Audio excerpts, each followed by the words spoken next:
Alright, this video is about the different psychological incentives behind money. And that is to acknowledge that the same $100 bill is going to motivate people for different reasons. After all, money can represent power and security and status and carnal pleasures like food and wine. Sometimes it can even represent things that it probably doesn't actually buy, like love.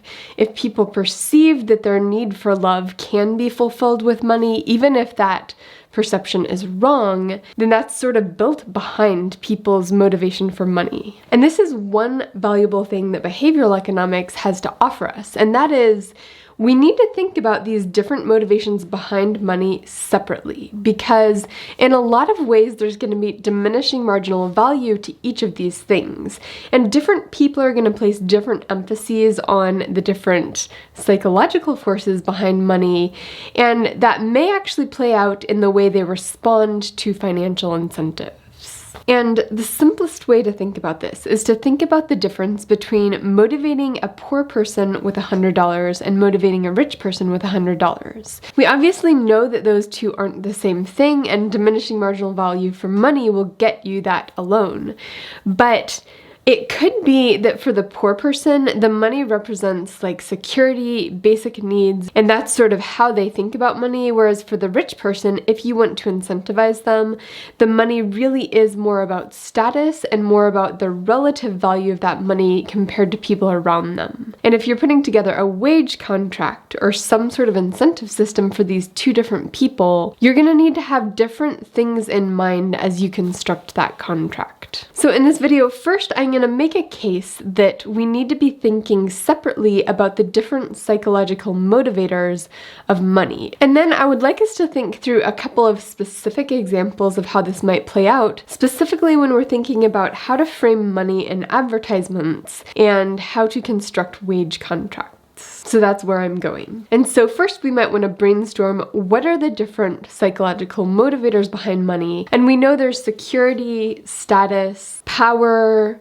over resources, power over people, agency or freedom in one's life, upward mobility, carnal pleasures. Those are all psychological factors that are going to influence different people's value for money differently. And we might imagine that every person has a different importance weight that they place on each of these. Some people value status more, some people value control or power over people in their lives more, and people also have different sort of intuitive perceptions about how money is going to influence any one of these things. People who have experienced poverty might place a heavier weight on security as one of the forces behind money because they know how bad that can be when they're constantly behind in their bills.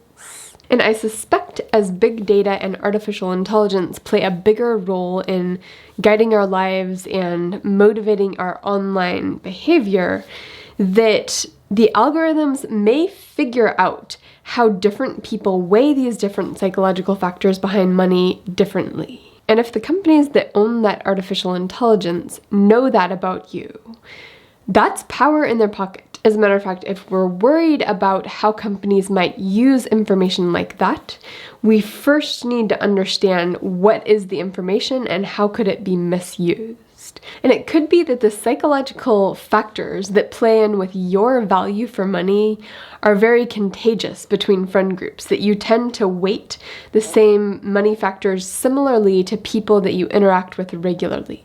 And if that's the case, it could also be something that could be manipulated through social media algorithms. For example, if a company wanted to strengthen the perception that money can buy love, even if that's a false perception, obviously advertisers have done this for years. But if you could use the person's actual friend group and sort of pull out posts from the friend group that makes it seem like money can buy love, or like these two things are heavily connected, then that could be a strategy for manipulation. And I don't even need to say why advertisers might want to strengthen that perception in your head. And the book Surveillance Capitalism talks about some of these things, and it looks at case studies where companies have already been profiling people on motivational factors like this. So one social media company analyzing your posts and your likes and your online behavior was categorizing people's needs into 12 different categories. And those were excitement,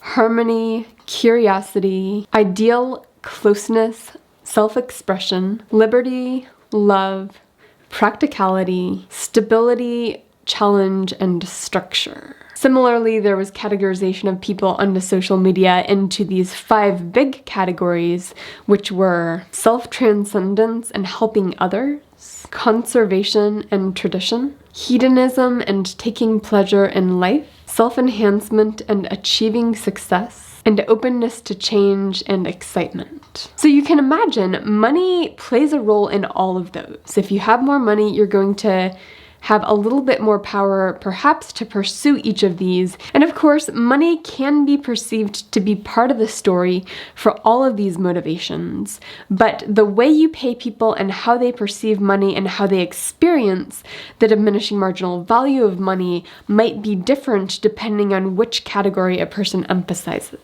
So if artificial intelligence can place people into these categories, that's going to influence how people respond to financial incentives. So why might that matter for economists who are thinking about advertising? Well, part of advertising is the way you frame money, and that's both the price of a product. Do you emphasize the low price?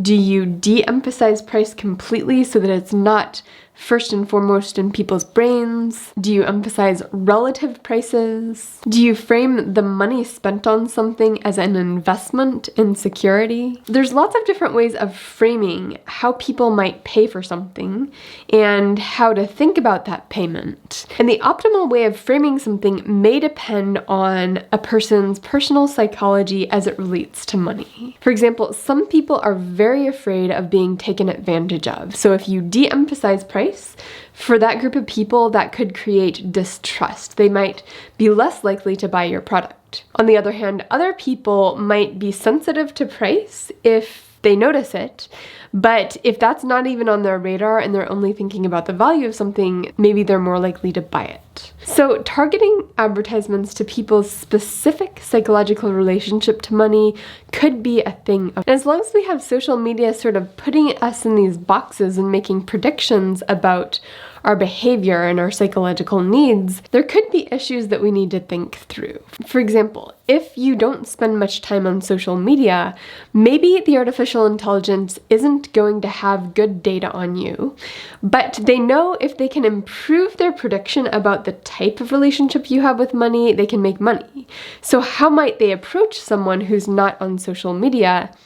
They might just look at your personal characteristics like your age and race and gender and income level and all these things and make a prediction about you based on other people in the same category. And if we're being targeted based on these personal characteristics, could that lead to inequities? So online advertising is one space where we need to be thinking about this. And I've already mentioned I'm pretty concerned that the online spaces will not only target advertisements to us, but would try to reinforce the connections between money and psychology that are most useful. So maybe social media companies don't yet have the perfect advertisement to target to you, but they know that that advertiser will eventually come along. And if they want to charge a high price for access to you, they might want to train you to respond in certain ways to money. They might want to train certain neurological pathways that associate money with love so that when the right advertiser does come along,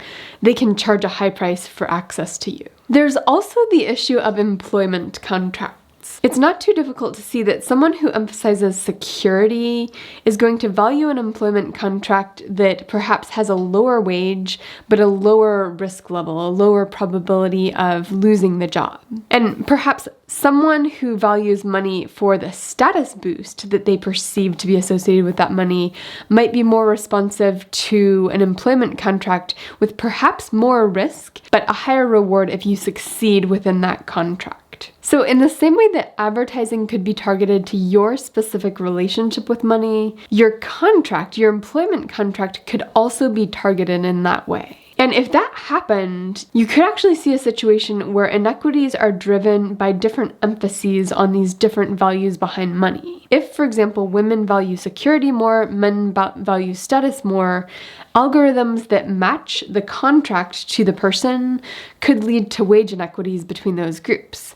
And same thing with high income and low income people. If low income people value security because they know how painful poverty can be, then the contracts that target those lower income people might be more likely to be lower wage and more stable, as opposed to contracts that target people who are high income and they're more willing to take risks because either they don't know how bad poverty can be, or else because they have enough social contacts and enough people in their lives who would take care of them if they needed it, to where there is actually lower risk for them to take a high risk wage contract. And finally, how does this make a difference when we're thinking about actually sitting down and modeling someone's behavior? Well, we really need to get away from clumping all of money into the utility function. We know that people might have different utilities over money versus ice cream, and we build that into our models. But if people have different utilities over security and status, where if you don't have any security, you're sort of at zero and you have a very high marginal value for money. But if you have some security, you can place a heavier emphasis on status. Then we need to have status and security as separate pieces inside our utility function, because the diminishing marginal benefit matters differently for those two things. And that's true even if money is the thing that goes inside both of these separate parts to our utility function. And finally, in a utility function, we can add a different importance weight to each of these components of value for money. And that means that each person has a unique vector of importance weights that could be placed into their utility function to better predict their behavior. So this video is really just making the case that it's going to be important moving forward for economists to build more nuanced utility functions, especially since the different psychological values for utility might be weighed differently for different people, and the diminishing marginal value of money might operate separately on these different realms. I hope you find this interesting. I hope you've enjoyed thinking about this and how it might be beneficial for economists to build this into our models.